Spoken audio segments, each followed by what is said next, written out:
In this pack, we have our Spottesd Gum Shiplap Cladding. I'm a massive fan of this product. These boards are 94mm wide, but once they interlock with each other, we're only going to see 65mm of the face and a 10mm rebate join between the boards. Having a look at the profile here, we can see how secure they're going to be when they clip into each other. I've spent the last few days making sure that this wall is straight. We've made sure the corners are perfectly plumb, and when I put the windows in, I made sure they're plumb and parallel with the ends of these walls as well. That means all our boards should work perfectly, as long as I keep checking them to be plumb. Putting the first board in, I'm going to spend a bit of time.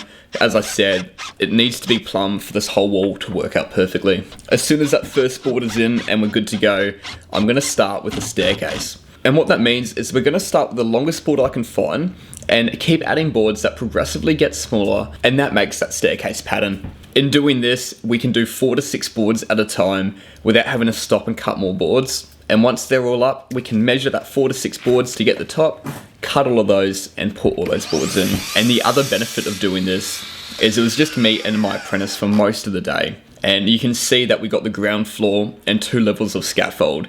So us having to run up and down and screw off boards, measure boards, glue boards, it became a tedious project. So doing this staircase method means we can focus on mainly the bottom boards to start with, and then focus on the upper boards. So when we reach this first window, we're obviously going to do a checkout and make sure our board is as tight to the window as we can get it. Ultimately, I'm not too worried if there's a 1 or 2mm gap, because we are going to cork around this window once it's all done.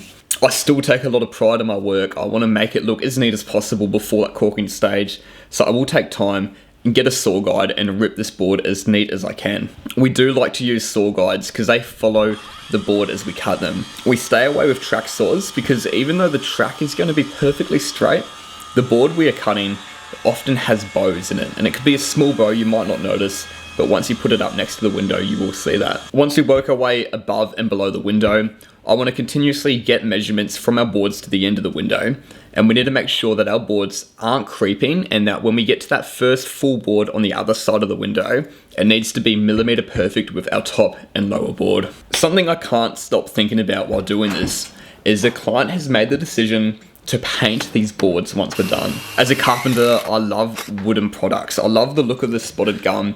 I think this looks awesome, so it hurts me to know it's going to get covered up. I'm crossing my fingers that hopefully they might change their mind by the time they get to that stage. Another thing that's good about this job is I've been here since day one, meaning that I frame these walls and it's up to me to make sure they're straight. I put these windows in and made sure it's plumb. Everything works out perfectly when I spend enough time at making sure it's all good. One of the biggest problems in modern day construction is we have so many types of carpenters doing different projects of the house, and there's a lot that don't care about the next stage.